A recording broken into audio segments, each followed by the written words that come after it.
damai sejahtera Allah yang melampaui segala akal dan pikiran, itulah yang menyertai hati saudara di dalam Yesus Kristus Tuhan kita. Amin. Firman Tuhan yang mendasari ibadah kita pada minggu ini, yaitu minggu peringatan akan kenaikan Tuhan kita Yesus Kristus. Kita akan baca dalam kitab Kisah Para Rasul. Pasalnya yang pertama ayat 6 sampai 11. Kisah Rasul pasal 1 ayat 6 sampai 11. Demikian dikatakan. Maka bertanyalah mereka yang berkumpul di situ, Tuhan, maukah engkau pada masa ini memulihkan kerajaan bagi Israel?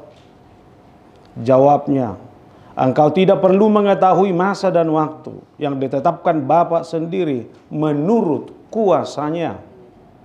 Tetapi kamu akan menerima kuasa kalau Roh Kudus turun ke atas kamu.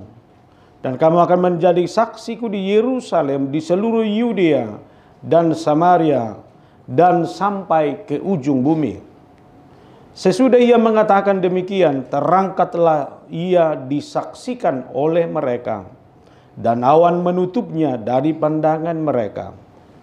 Ketika mereka sedang menatap ke langit waktu ia naik itu, tiba-tiba berdirilah dua orang yang berpakaian putih dekat mereka dan berkata kepada mereka, "Hai orang-orang Galilea, mengapakah kamu berdiri melihat ke langit? Yesus ini yang terangkat ke sorga meninggalkan kamu, akan datang kembali dengan cara yang sama seperti kamu melihat dia naik ke sorga." Demikian firman Tuhan. Bapak, Ibu, dan Saudara, minggu ini adalah minggu peringatan akan kenaikan Tuhan kita Yesus Kristus.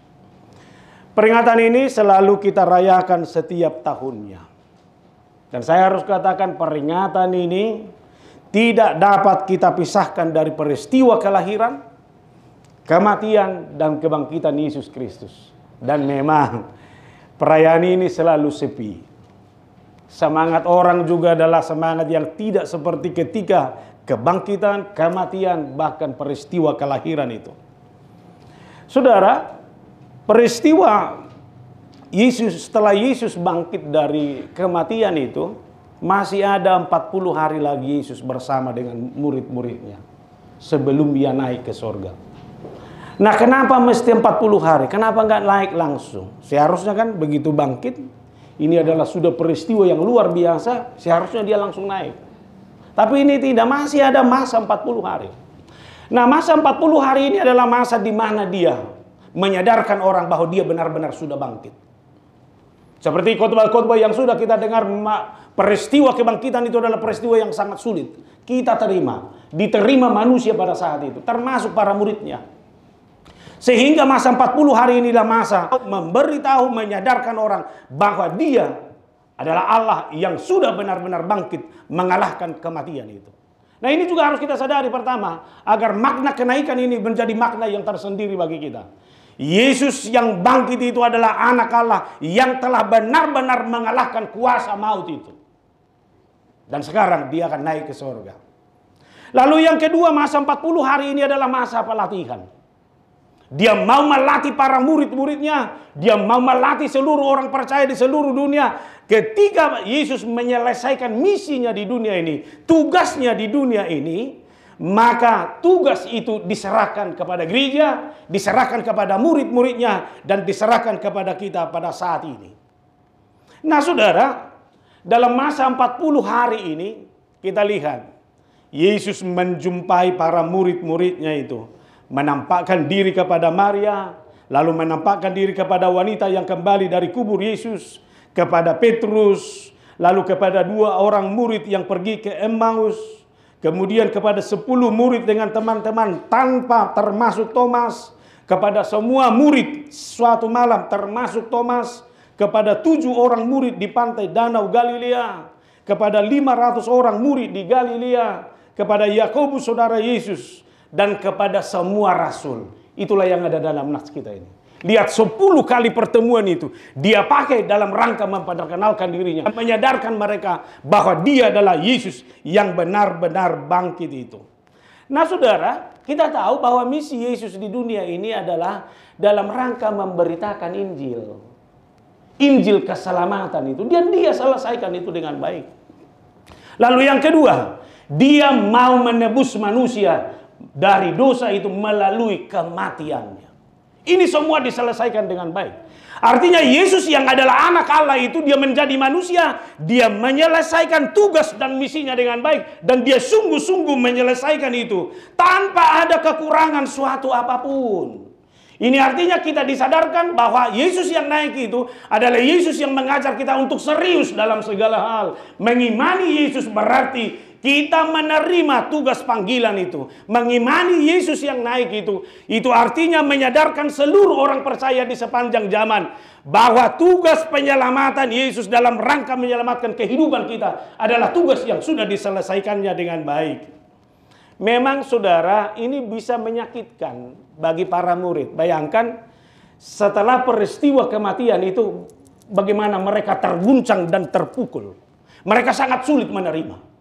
Sehingga mereka ketakutan, bahkan berpencar.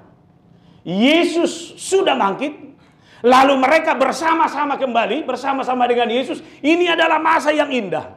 Tapi lihat, tapi akhirnya mereka harus berpisah kembali. Suasana kemanusiaan mereka pasti terguncang. Perpisahan itu adalah perpisahan yang sangat sulit untuk mereka terima.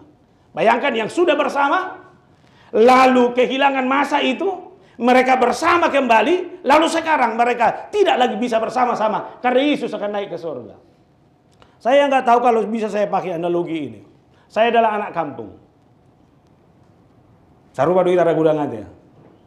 Dan sewaktu saya anak kecil, saya diberi tugas untuk memelihara ayam. Saudara tahu ayam ketika dia memiliki anak, anaknya ini kemanapun induknya akan diikuti terus. Kemanapun. Lalu ketika induknya ini berhenti, tidur, semua anak ini akan berlomba mencari celah di sayap induknya untuk bisa menghangatkan badannya. Kalau ada makanan, dia induknya tidak akan mau makan duluan. Tapi dia akan panggil anak-anaknya untuk menikmati itu. Yang mau saya katakan inilah indahnya kebersamaan itu. Seekor anak ayam bersama dengan induknya. Tapi lihat, setelah anak ayam itu sudah mulai remaja, sang induk akan mulai mematok. Dia akan patoki itu anak-anaknya dan dia mulai akan suruh pergi. Manusiawi kita kalau kita bilang, aduh kasihan. Tapi ternyata kasihan kita itu nggak ada artinya.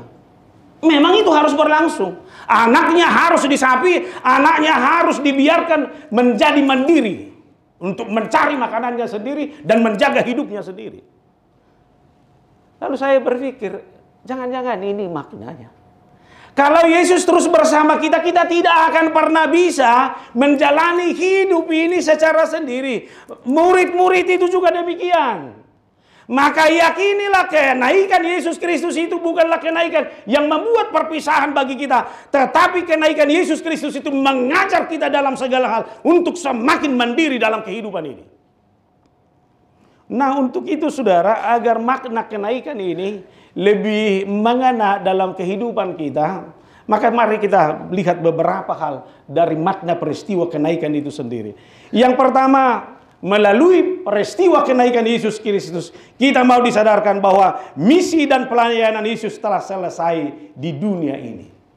Dia sudah menyelesaikan tugasnya. Markus 1 ayat 38, jawabnya, marilah kita pergi ke tempat lain, ke kota-kota yang berdekatan, supaya di sana juga aku akan memberitakan Injil, karena untuk itu aku telah datang. Itu sudah dia selesaikan.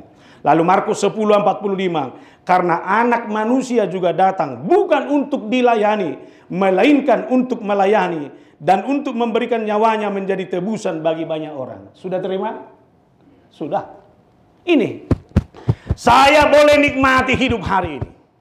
Saya boleh benar-benar menjadi manusia yang utuh dan sungguh-sungguh dalam kehidupan ini. Tidak terbebani lagi dengan dosa-dosa saya. Karena Yesus sudah menebus saya dari kuasa itu. Artinya saudara jangan terus menjadi manusia yang dibebani oleh masa lalumu, yang dibebani oleh dosa-dosamu dan kesalahan-kesalahanmu di masa lalu. Yesus telah menyelesaikan tugasnya dan dia sudah menebus kita dari situ. Lalu yang kedua, Roh Kudus itu diutus ke bumi. Pada waktu perjamuan terakhir Yesus murid-muridnya, ia menjanjikan seorang penghibur. Lalu Yohanes 16 ayat 7 berkata, namun benar yang kukatakan ini kepadamu, adalah lebih berguna bagi kamu jika aku pergi. Sebab jikalau aku tidak pergi, penghibur itu tidak akan datang kepadamu. Tetapi jikalau aku pergi, aku akan mengutus dia kepadamu. Sekarang menguntungkan apa tidak? Menguntungkan. Kalau Yesus tidak pergi, Roh Kudus itu tidak menjadi Allah yang ada bersama dengan kita. Artinya kepergian Yesus naik ke surga bukan kepergian yang meninggalkan kita, tapi akan menambah keuntungan bagi kita. Roh Kudus itu adalah Roh Kudus yang ada bersamamu hari ini. Amin. Kalau Roh Kudus ada bersama saya, Tuhan pergi, itu artinya tidak ada waktu, tidak ada tempat bagi saya di dunia ini tanpa Tuhan. Saudara dimanapun berada, Roh Kudus bersamamu di sana. Saudara ada di dalam pekerjaanmu, Roh Kudus itu ada di sana. Saudara ada di rumahmu, ada di tempatmu berjualan, di tempat dimanapun Tuhan menempatkanmu, Roh Kudus itu ada bersamamu. Ini nggak boleh kita ragukan dalam segala hal. Kemudian Yesus itu menjadi pendoa bagi kita. Yesus naik ke surga, duduk di sebelah kanan Allah Bapa, tetapi dia tidak pasif. Ia pergi ke sana justru untuk kepentingan kita. Lihat bagaimana menguntungkannya kita ini. Dia pergi, Roh Kudus diberikan, lalu dia duduk di sebelah kanan Allah Bapa. Tugasnya adalah menjadi perantara bagi kita. Pengantara antara kita dengan Allah. Dalam terjemahan lama ini dikatakan bahwa dia adalah pendoa bagi kita. Kenaikan Yesus itu menyadarkan kita, sekalipun kamu tidak berdoa, dimanapun kamu berdoa, setiap saat Yesus di sebelah kanan Allah berdoa selalu bagimu. Amin. Ini enaknya menjadi orang percaya. Enak nggak didoakan? Enak. Apalagi Yesus itu adalah Yesus yang terus-menerus mendoakanmu. Oleh karena itu kekuatan kita hari ini, jangan selalu kita yakini ini adalah karena hebat kita, karena kemampuan kita. Tapi lihat inilah cinta kasih itu. Sampai dia naik ke surga, dia menjadi pengantara, pendoa syafaat bagi kita terus-menerus. Dia mendoakan segala keluh kesahmu. Dia mendoakan segala pergumulanmu. Dia mendoakan seluruh persoalan-persoalan yang kamu hadapi hari ini. Maka mari kita yakini, hidup kita hari ini adalah jawaban dari seluruh doa-doa kita. Jawaban dari Yesus yang selalu mendoakanmu itu. Amin. Kalau begitu kenapa selalu khawatir? Kalau begitu kenapa selalu mengeluh? Tidak ada lagi alasan kita untuk itu. Lalu yang berikut, Yesus naik ke surga untuk menyediakan tempat bagi kita. Luar biasa bukan? Bayangkan, dia sudah berdoa, dia pergi, toh juga untuk menyediakan tempat bagimu. Makanya fokusmu jangan hanya kepada dunia ini. Yakin nggak bahwa kau sudah memiliki tempat di surga?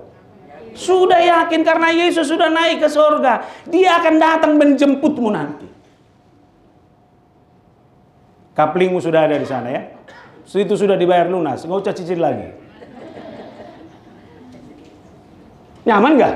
Kamu masih di dunia, kita masih di dunia ini, tapi Yesus sudah menyediakan tempat bagi kita di surga. Lalu dia akan datang kembali. Kisah Rasul pasal 1 ayat 10-11. Ketika mereka sedang menatap ke langit waktu ia naik, tiba-tiba berdirilah dua orang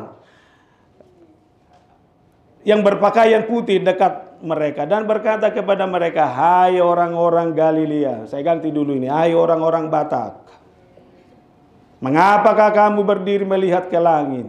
Yesus ini yang terangkat ke surga meninggalkan kamu akan datang kembali dengan cara yang sama seperti kamu melihat dia naik ke surga.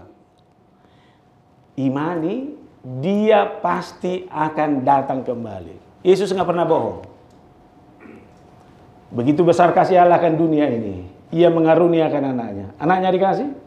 Dikasih. Dia menjadi tebusan. Sekarang dia berjanji bahwa dia akan datang kembali. Jangan bayangkan ini sepertinya lagu siapa? Tahitu itu ya. Pergi untuk datang kembali. Ini belum tentu ini. Sampai selamat tinggal kasih. Sampai kita jumpa lagi. Aku pergi takkan lama. Hanya sekejap saja.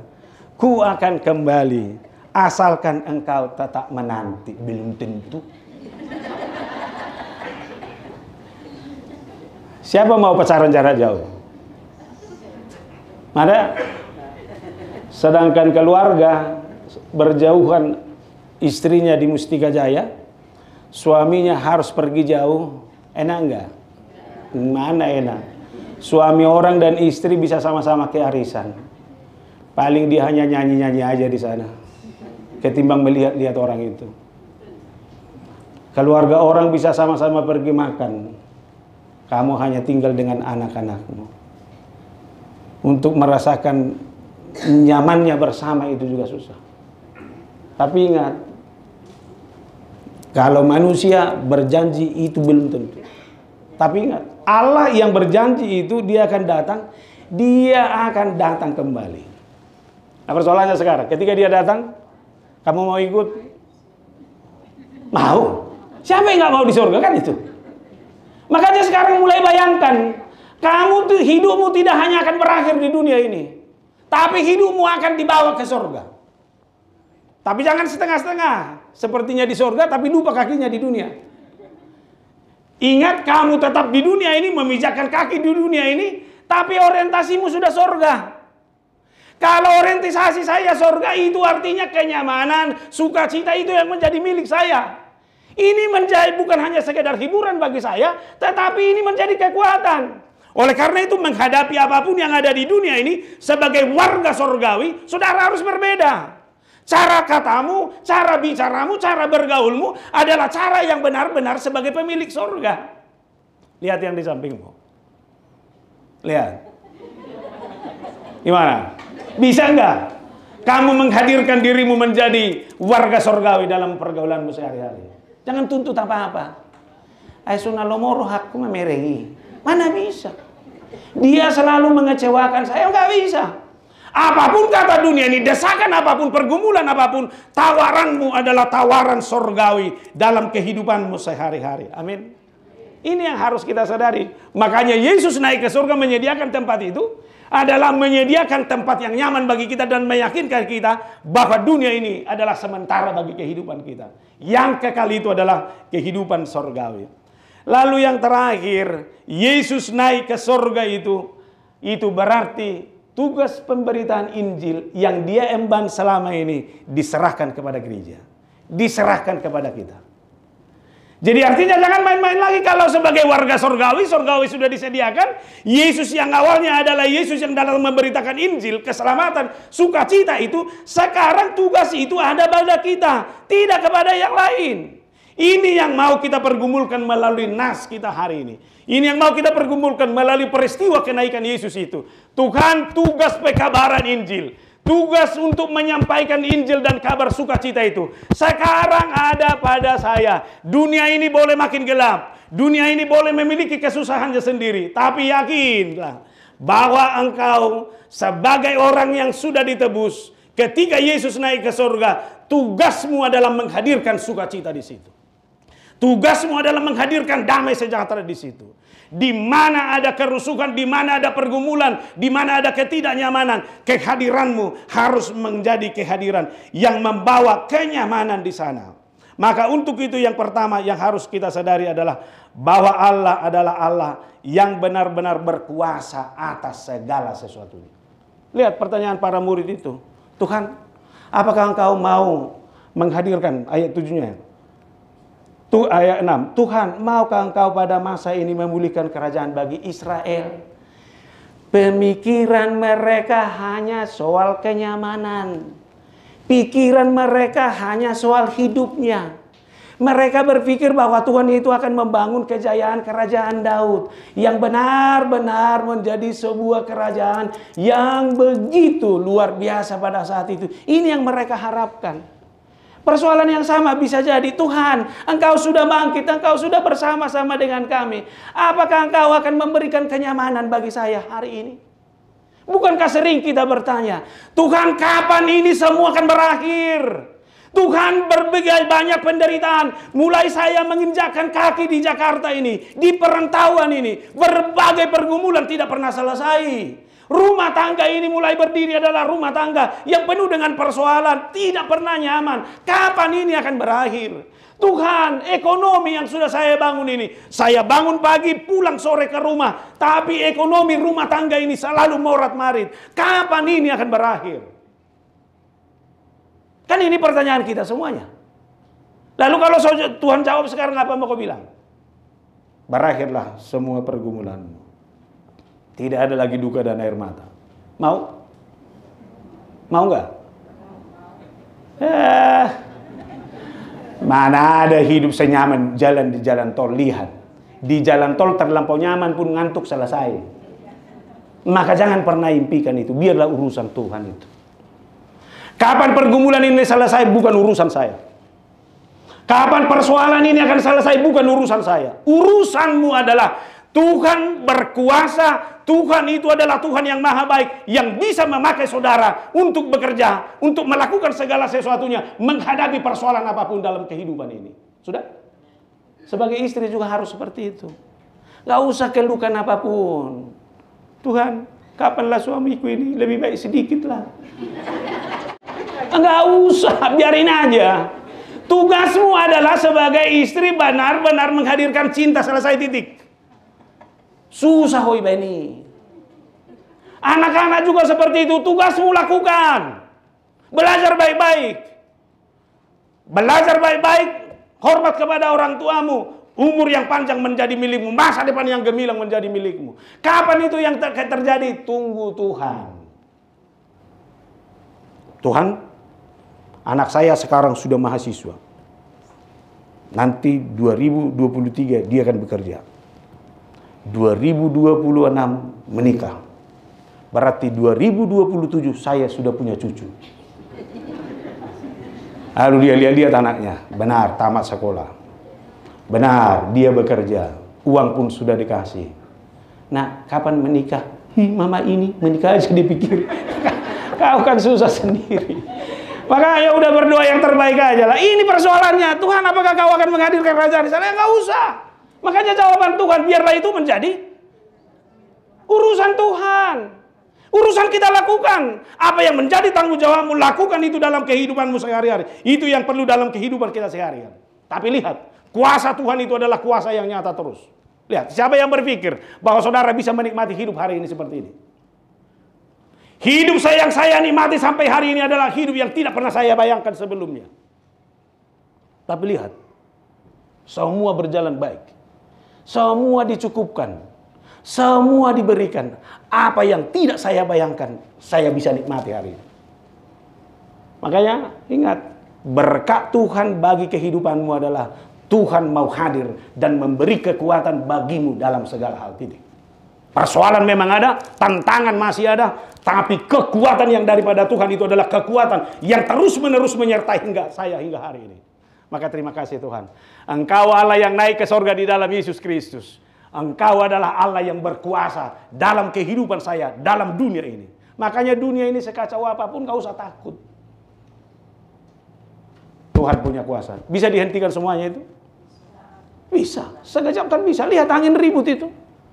Dia hantak. Lalu lihat para murid itu. Mereka gak mendapat ikan apa-apa. Lalu Tuhan menyuruh mereka menyampaikan jalan mereka. Mereka mendapatkan kok. Maka jangan cari kemudahan-kemudahan apapun. Tapi yakinilah. Kuasa Tuhan itu adalah kuasa yang terus hadir dalam kehidupanmu sehari-hari. Lalu yang kedua. Tuhan itu adalah Tuhan yang tidak pernah meninggalkan umatnya.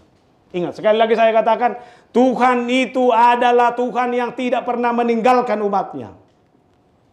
Allah itu adalah Allah yang Immanuel. Tuhan yang selalu beserta kita.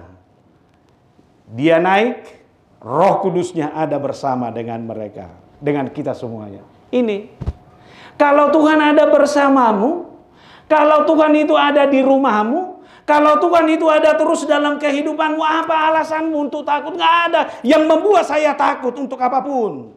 Matius 28 ayat 20. Ajarlah kami melakukan segala sesuatu yang telah kau perintahkan kepadamu. Dan ketahuilah, aku menyertai kamu senantiasa sampai kepada akhir zaman. Ini jaminan bahwa Tuhan itu adalah Tuhan yang akan menyertaimu sampai zaman. Coba kita bernostalgia sedikit ke belakang. Tuhan yang menyertai perjalanan hidupmu sampai titik ini. Amin. Dan di titik ini juga yakinilah, penyertaan Tuhan itulah penyertaan yang menyanggupkanmu menikmati segala sesuatu. Maka Tuhan yang sama adalah Tuhan yang akan menyertaimu di masa yang akan datang. Makanya Tuhan kita itu adalah Tuhan yang sama dahulu, sekarang, sampai selama-lamanya.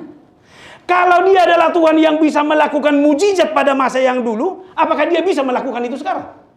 Pasti bisa.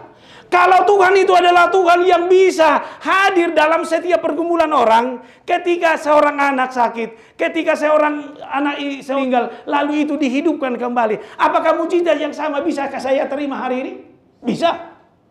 Maka pekerjaan Tuhan itu adalah pekerjaan yang tidak pernah bisa membiarkan kita. Yesaya 46 ayat 4. Sampai masa tuamu, ingat ya, sampai masa tuamu aku tetap dia, dan sampai masa putih rambutmu aku menggendong kamu. Aku telah melakukannya dan menanggung kamu terus. Aku mau memikul kamu dan menyelamatkanmu. Apalagi yang kurang? Sampai masa tuamu, sampai masa putih rambutmu, Tuhan akan menggendong. Sudah? Tuhan akan menyelamatkan. Jadi Tuhan yang sama itu adalah Tuhan yang tidak pernah membiarkan saya. Saya akan terus memiliki kekuatan dan inspirasi dalam segala hal. Karena ada Tuhan yang menggendong saya, menibakan saya dalam kehidupan saya sehari-hari. Maka kalau bisa, ini menjadi doa kita. Tolong lipat tanganmu. Saya mau ajak kita dalam minggu kenaikan ini. Apa yang saya katakan, coba Bapak Ibu ikuti semuanya. Roh yang ada dalam aku lebih besar daripada roh di dunia ini. Dan roh itu adalah roh yang membangkitkan kekuatan, kasih, dan ketertiban. Sudah? Amin. Bukan roh yang di dunia ini lebih hebat, tapi roh yang ada dalam aku ini adalah roh yang memiliki kekuatan. Dia adalah roh yang membimbing saya memenangkan semua hal. Jadi jangan takut dengan roh apapun yang ada di dunia ini. Jangan mau ditakut-takuti.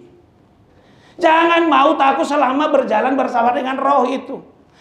Kamu boleh lemah secara fisik, tapi saya katakan roh Tuhan menguatkanmu. Kamu yang putus asa, semangatmu akan dipulihkan oleh roh itu. Yang merasa tidak berarti dibuat menjadi berharga. Karena apa? Karena roh itu. Hidup kita yang terbatas diberi kekuatan melewati setiap tantangan itu. Ini adalah pekerjaan roh itu. Maka segala perkara dapat kutanggung di dalam Dia yang memberi kekuatan kepadaku. Selesai. Jangan pernah andalkan dirimu, tapi sadari roh yang ada bersamamu itu adalah roh yang akan menguatkan dan memenangkan kehidupanmu. Tuhan, kenapa saya gagal? Kenapa begini? Koreksi. Jangan-jangan roh Tuhan itu adalah roh yang tidak pernah kau biarkan bekerja dalam kehidupanmu sehari-hari. Yang ketiga, jadilah menjadi saksi Kristus dalam hidupmu. Sekali lagi, dengan roh itu, dengan kuasa Allah itu, jadilah menjadi saksi Kristus dalam hidupmu. Saya mau ke 1 Petrus 2:9. Tetapi kamulah bangsa yang terpilih.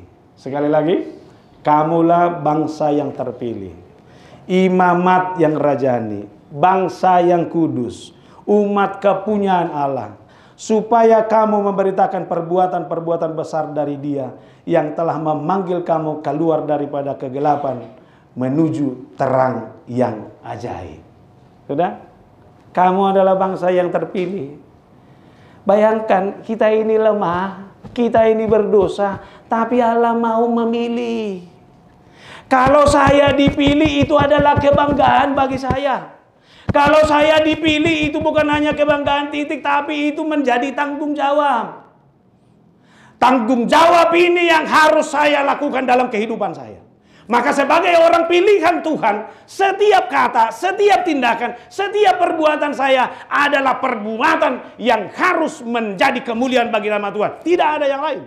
Maka jangan pernah lakukan apa yang sesuai dengan kehendakmu. Jangan pernah lakukan apa yang sesuai dengan caramu. Tapi sebagai orang pilihan Allah, lakukanlah sesuatu berdasarkan komunikasimu yang terbaik dengan Tuhan. Apa yang sudah lakukan, itu adalah ketetapan Tuhan. Maka ini adalah pengalaman yang indah. Lihat para malaikat itu yang berpakaian indah itu. Ngapain kamu hanya menatap ke langit? Takjub boleh, heran boleh, tapi takjub nggak cukup. Kita harus berbuat. Saya punya pengalaman juga waktu masih kecil. Dulu melihat pesawat itu susahnya minta ampun, apalagi kami yang di kampung. Jadi bayangkan kalau ada pesawat lewat, itu jauh di sana, kelihatan juga masih kecil, cuma suaranya kedengaran. Tapi seluruh anak-anak, itu pengalaman mamaku juga, tanya nanti mama. Ayo pesawat, pesawat, katanya gitu. Dan semua anak-anak akan berlomba, pesawat, pesawat katanya. Yang anehnya, kan ada pesawat yang super cepat itu hanya asapnya yang kelihatan. Ngelihat asapnya juga udah luar biasa pengalaman itu. Dan pengalaman naik pesawat ini semakin lagi digugah oleh pengalaman dari opung saya. Pada waktu saya kecil, opung saya itu sudah naik pesawat dari Medan ke Jakarta. Karena anak-anaknya bisa membayar itu. Lalu dia bercerita kalau pulang, jadi opung naik pesawat ya? Iya. Opung lihat kalian dari pesawat itu main bola di bawah. Ayo coba. Ini setelah kita waktu kecil kita nggak tahu itu karena kita nggak bisa bayangkan. Tapi itulah hibahnya bagi kita. Wah, pesawat luar biasa. Bisa melihat ke bawah, lihat anak-anak main bola kan itu. Maka ketakjuban itu terus berbayang. Kapan ya saya bisa naik pesawat? Akhirnya sewaktu saya naik pesawat pertama sekali, begitu masuk pesawat saya lihat, waduh benar Tuhan, pramugarinya cantik-cantik Tuhan, aduh. Ini nggak pernah, kan cerita yang didengarkan itu.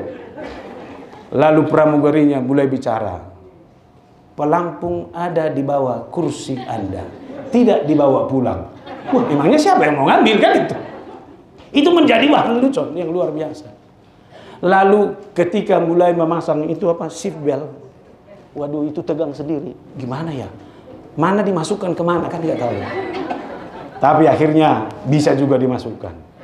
Lalu mengatur posisi duduk pun. Gimana ya? Gimana ya? Ini nggak ada pengalaman apa-apa. Tapi dicoba nikmati. Lalu mencoba mengintip keluar. Benar nggak ada main bola di bawah?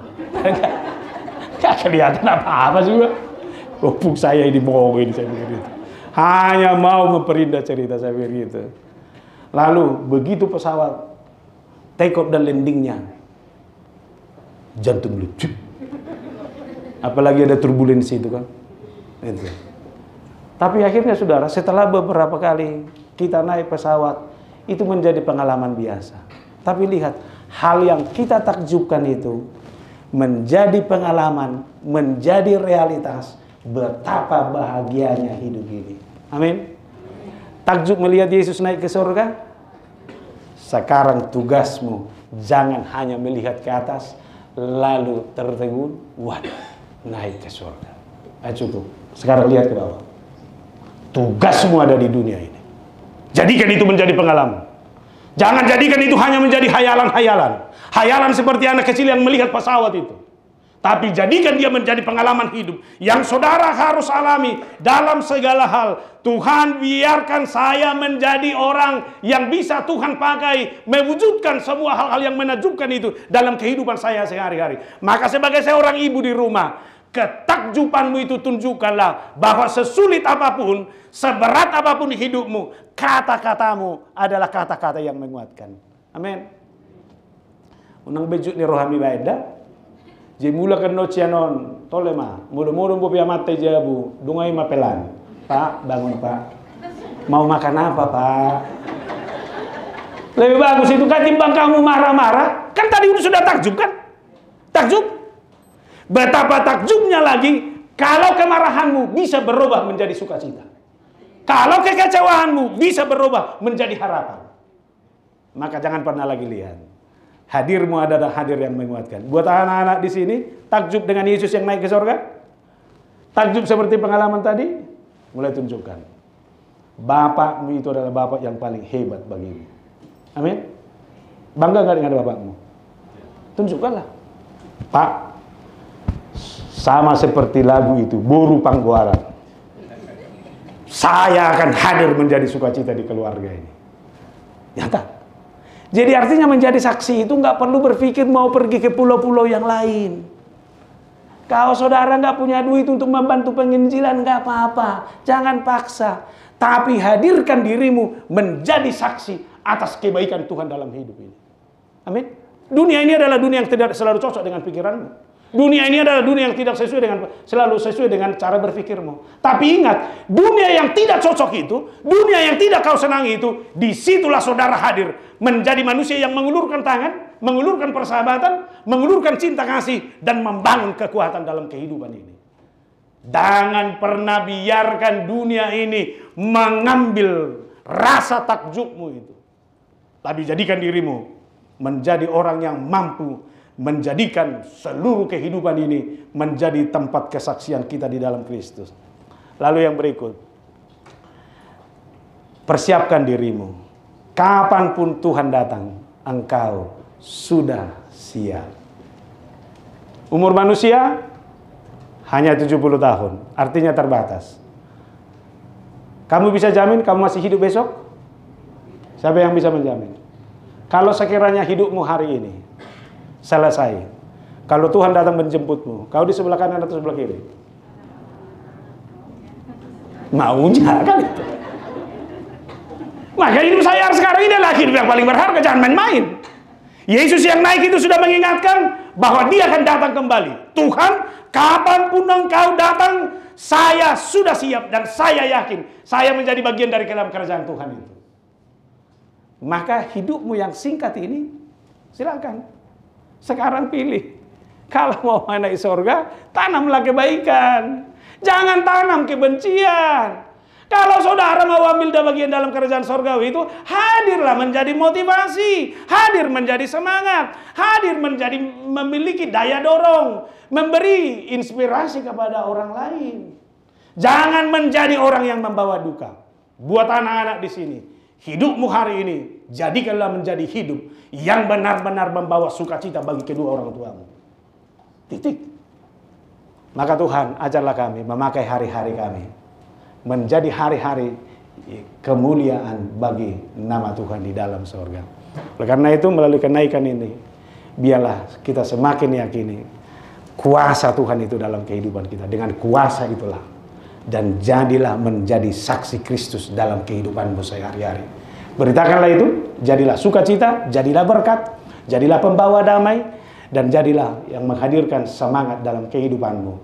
Yakinkan dirimu, kapanpun Tuhan datang, kita sudah siap, dan kita akan ada bersama-sama dengan Dia di sorga. Tuhan memberkati kita semuanya. Amin, kita berdoa. Ya Allah dalam Yesus, terima kasih Tuhan atas firman-Mu yang mengingatkan kami bahwa sungguh mulia Engkau ya Allah, yang telah naik ke sorga, menyediakan tempat bagi kami, menjadi pendoa bagi kami, dan akan datang kembali untuk menjemput kami, sehingga kami menjadi bagian dari kerajaan sorga. Biarlah kami Tuhan dalam hidup kami ini menjadi hidup yang terus-menerus mengimani kuasa Tuhan, terus mengimani bahwa Tuhan itu adalah Tuhan yang tidak pernah meninggalkan kami. Pakai kami menjadi saksi. Berkatilah seluruh keluarga yang ada di sini. Menjadi keluarga yang benar-benar hidup di dalam damai sejahtera yang daripada Tuhan. Karena keyakinan iman kami bahwa roh Tuhan ada bersama dengan kami. Itulah yang menguatkan kami. Itulah yang memberi arah bagi kehidupan kami. Kiranya Tuhan memberkati setiap orang tua menjadi orang tua yang penuh, yang ada dalam kesehatan yang daripada Tuhan. Panjang umur, berikan rezeki, dan anak-anak menjadi anak yang penurut. Biarlah Tuhan menjawab seluruh doa-doa kami. Pergumulan kami akan bisa kami hadapi karena Tuhan ada bersama dengan kami. Berkatilah gereja ini. Berkatilah seluruh pelayanannya. Hanya demi kemuliaan nama Tuhan. Dalam Yesus Kristus kami berdoa. Amin.